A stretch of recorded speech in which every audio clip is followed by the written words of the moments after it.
নমস্কার, আমি নারী astrologer Raktima Sen. Astro confer with রক্তিমাতে আপনাদের সবাইকে স্বাগত জানাই। আমরা সবাই জানি যে কিছুদিন আগেই দেবসায়নী একাদশী পেরোলো। তো এই একাদশীতে মান্যতা আছে যে ভগবান বিষ্ণু বিশ্রামে চলে যান, জগৎ সংসার সৃষ্টির ভার কিন্তু মহাদেবের ওপর এসে পড়েন। এবং তার সাথে সাথেই আমরা এটাও জানি যে আর কিছুদিন পরেই শ্রাবণ মাসের শুভ সূচনা হয়ে যাচ্ছে। তা এই শ্রাবণ মাসে আমরা ভগবান শিবকে, দেবাদিদেব মহাদেবকে কি নিবেদন করতে পারি, কিভাবে পুজো করা উচিত, এবং সেই বিষয় নিয়েই কিছু অ্যাস্ট্রোলজিক্যাল টিপস তার সাথে এবং কিছু অ্যাস্ট্রোলজিক্যাল রেমেডি নিয়েই কিন্তু আজকের এই ভিডিওটা। তাহলে প্রথমেই জেনে নিতে হবে শ্রাবণ মাসের শুভ সূচনা কবে থেকে হচ্ছে। আচ্ছা, এক্ষেত্রে বলে রাখি, শ্রাবণ মাসের শুভ সূচনা কিন্তু দুভাবে ধরা হয়। একটা হচ্ছে নর্থ ইন্ডিয়ানরা কিন্তু একটু অন্যভাবে অন্য ডেটে ধরেন। তারা এই পূর্ণিমা থেকে নেক্সট রাখি পূর্ণিমা অবধি যে সাময়িকটা থাকে সেই সময়টাকে শ্রাবণ মাস হিসেবে ধরে থাকেন। কিন্তু আমরা যারা বাঙালিরা আছি তাদের জন্য শ্রাবণ মাস এই বছর শুরু হচ্ছে 18ই জুলাই। 18ই জুলাই 2025 হচ্ছে পয়লা শ্রাবণ। শ্রাবণ মাসের প্রথম সোমবার যেটা পড়ছে সেটা হলো 21শে জুলাই, চৌঠা শ্রাবণ। দ্বিতীয় সোমবার যেটা পড়ছে সেটা হলো 28শে জুলাই, 11ই শ্রাবণ। তৃতীয় সোমবার পড়ছে 4 অগস্ট, 18ই শ্রাবণ। এবং চতুর্থ সোমবার যেটা পড়ছে সেটা হলো 11ই অগস্ট, 25শে শ্রাবণ। 17ই অগস্ট, 31শে শ্রাবণ নন্দ উৎসবের শুভ প্রারম্ভ দিয়ে শ্রাবণ মাস শেষ হচ্ছে। পুজো করার যে ভালো সময়টা, সেই সময়টা হলো ভোর 5টা থেকে বেলা 11টা। এর মধ্যে অবশ্যই আপনারা শ্রাবণ মাসের প্রত্যেকটি সোমবারের পুজো বা প্রত্যেক দিনের যে পুজো যদি আপনারা করতে চান বা করতে পারেন তাহলে এই সময়ের মধ্যেই কিন্তু করে নেবেন। আমরা সারা বছরই বাবা ভোলেনাথের পুজো করে থাকি, তা সত্ত্বেও এই শ্রাবণ মাসের প্রত্যেকটা সোমবার কি খুব দরকারি কিছু জিনিস, কিছু আয়োজন যেটা দিয়ে আমরা দেবাদিদেব মহাদেবের পুজো করব, সেগুলো আমি একটু বলে দিচ্ছি, আপনারা নোট করে নিতে পারেন। আচ্ছা, কি লাগছে? টক দই, গঙ্গার জল, গরুর দুধ, যেটা একদম কাঁচা গরুর দুধ, অবশ্যই প্যাকেটের দুধ ইউজ করবেন না। একান্তই যদি না পান তখনই প্যাকেটের দুধ ইউজ করবেন। আচ্ছা, এরপরে হচ্ছে ধুত্রা ফুল, ধুত্রা ফল, অপরাজিতা ফুল, ফুলযুক্ত লবঙ্গ, এলাচ, সুপারি, পৈতে, শ্বেতচন্দন, ভস্য, ভাং, ঘি, একদম ঘিটাও কিন্তু দেশি শুদ্ধ ঘি হতে হবে, চিনি, 5টা সিজনাল ফল, সিজনে এই সময়কালে যে ফলগুলো আছে সেরকম 5টা ফল, কেশর, অক্ষত চাল। এবারে অক্ষত চাল বলতে আমরা যেটাকে বুঝি একেবারে অভগ্ন যে চাল। তো অভগ্ন চালের দেখবেন ওপরটা অল্প একটুখানি ভাঙা থেকে যায়, সেটা কোনো ব্যাপার না, কিন্তু হাফ চাল যেন না হয়। এই অক্ষত চাল, মধু, কালো তিল, কর্পূর, বেলপাতা, কুশ ঘাস এবং অতি অবশ্যই জুঁই ফুলের মালা। জুঁই ফুলের মালা কিন্তু মহাদেবের ভীষণ প্রিয়।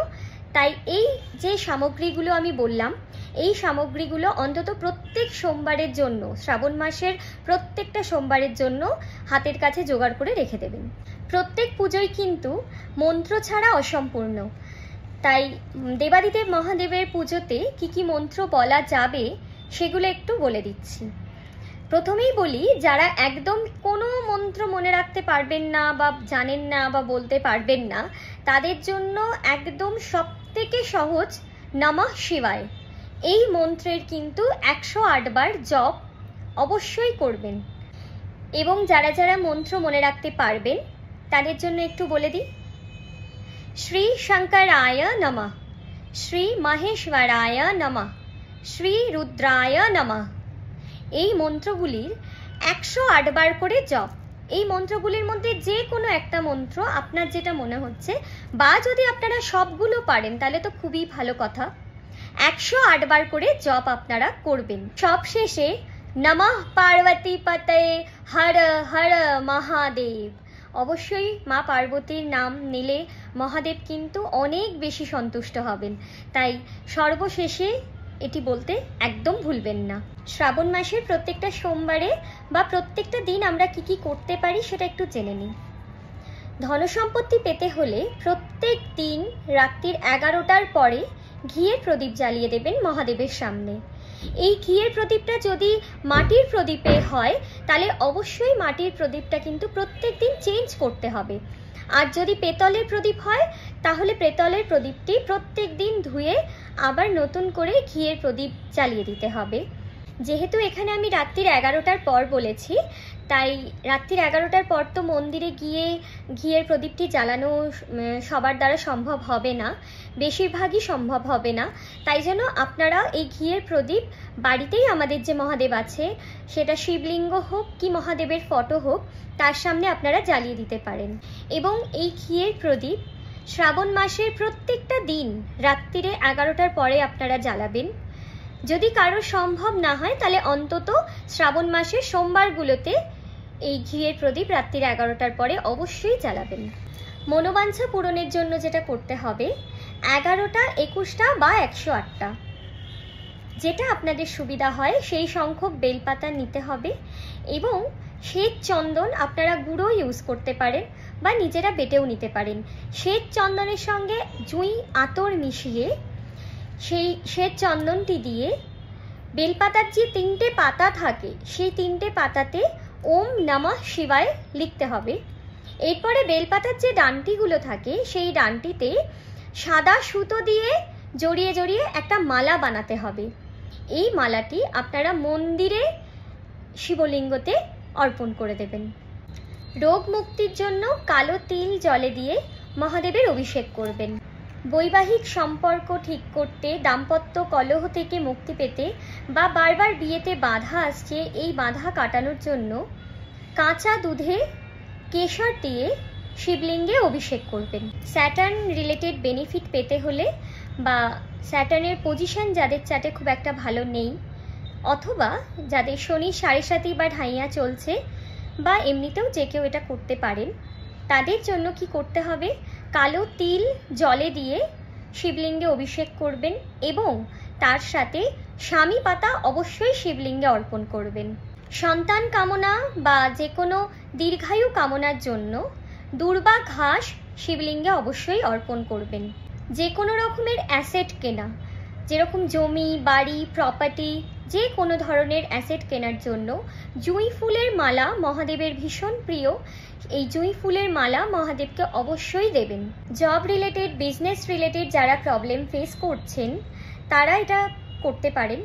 কাঁচা দুধ দিয়ে শিবলিঙ্গে অভিষেক করতে হবে এবং কাঁচা দুধটা যেটা গড়িয়ে পড়ছে শিবলিঙ্গ থেকে, ঠিক সেই জায়গাটা থেকে দুধটা কালেক্ট করে নিতে হবে এবং তার সাথে শিবলিঙ্গের মাথার ওপরে যে বেলপাতাটা আমরা দিই সেই একটা বেলপাতা সেখান থেকে নিতে হবে।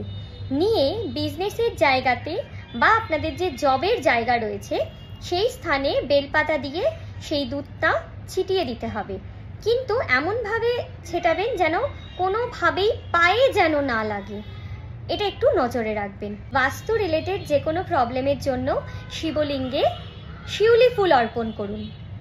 যে কোনো ধরনের দুর্ঘটনা থেকে মুক্তি পেতে এবং দীর্ঘায়ুর জন্য শিবলিঙ্গে অক্ষত চাল, যেটা সেই অক্ষত চাল অর্পণ করুন। আপনাদের যদি প্রচুর ঋণ হয়ে থাকে বা আপনারা যারা লোনে জর্জরিত হয়ে রয়েছেন, তারা শ্রাবণ মাসের মঙ্গলবারে কাঁচা দুধের সঙ্গে কেশর মিশ্রিত করে শিবলিঙ্গে অভিষেক করুন এবং তার সাথে লাল যে মসুর ডাল, সেই লাল মসুর ডাল শিবলিঙ্গে অর্পণ করুন এবং এর সাথে ওম ঋণ মুক্তেশ্বর মহাদেবায় নমঃ এই মন্ত্রের 108 বার জপ করবেন। প্রেগনেন্সি রিলেটেড যে কোনো প্রবলেমের জন্য কি করতে হবে, একটা নতুন 1 কেজি আটার প্যাকেট নেবেন এবং আটাটা নিজে হাতে মেখে 11টি পার্থিব শিবলিঙ্গের মতন শিবলিঙ্গে শেপ দেবেন এবং এই 11টি যে শিবলিঙ্গ আপনারা বানালেন এটিকে একটি পাত্রে বা একটি শালপাতার উপরে রাখবেন। রেখে জল দিয়ে প্রথমে অভিষেক করবেন, তারপরে পঞ্চামৃত দিয়ে অভিষেক করবেন এবং তারপরে ফুল বেলপাতা অবশ্যই দেবেন। তার সাথে মোস্ট ইম্পর্টেন্ট যেটা প্রেগনেন্সির জন্য সেটা হচ্ছে গম। গম অবশ্যই শিবলিঙ্গে অর্পণ করবেন এবং এরপরে ধূপ দীপ দিয়ে আরতি করবেন। পরের দিন এই শিবলিঙ্গগুলিকে আপনারা বিসর্জন দিয়ে দেবেন। এই শ্রাবণ মাসে দেবাদিদেব মহাদেবকে পুজো করার সাথে সাথে আমরা মা গৌরীকেও কিন্তু পুজো করি। তাই যাদের বিয়েতে বারবার বিয়ের সম্বন্ধ হয়ে কেটে যাচ্ছে তারা কি করবেন, তারা মা গৌরীকে 16 শৃঙ্গার দেবেন। 16 শৃঙ্গার মানে হচ্ছে 16টা শৃঙ্গার বা সাজের জিনিস মা গৌরীকে অবশ্যই দিতে পারেন। আপনারা যারা যারা যা কিছুই মহাদেবকে অর্পণ করছেন বা নিবেদন করছেন বা অভিষেক করছেন, এগুলি করার সাথে সাথে অবশ্যই প্রত্যেকবার কিন্তু নিজের মনের যে মনস্কামনা বা নিজের মনের যে ইচ্ছে সেটি অবশ্যই মহাদেবকে জানিয়ে সম্পন্ন করবেন। শ্রাবণ মাসের প্রত্যেকটা দিন এবং প্রত্যেকটা সোমবার কিভাবে পুজো করতে হবে সেটা বলে দিলাম, কিন্তু কি করতে নেই, কি করা উচিত নয় সেটাও তো জানতে হবে। তাই যেটা করা উচিত নয় সেটা হলো শঙ্খের জল কোনোভাবেই শিবলিঙ্গে ব্যবহার করবেন না।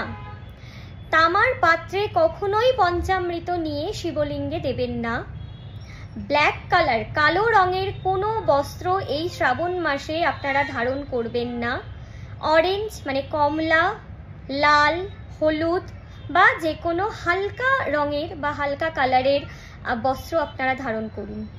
এবং যখনই পুজো করবেন, এমনিতেও বাড়িতেও যদি আমরা পুজো করি সবসময় মাথা ঢেকে পুজো করতে হয়, তাই যখনই পুজো করবেন মাথা ঢেকে পুজো করবেন। এই শ্রাবণ মাসে আরও কি করলে আমরা আরও বেশি করে ভোলেনাথের আশীর্বাদ পেতে পারি সেগুলি আমি আরও একটি ভিডিওতে বলবো। আপাতত এই ভিডিওটা আপনারা সবাই শুনবেন, শেয়ার করে অন্যকেও দেখার এবং এই উপাচারগুলি যেন তারাও করতে পারেন সেটার জন্য অবশ্যই আপনারা শেয়ার করবেন, আর ভালো লাগলে লাইক কমেন্ট করে দেবেন।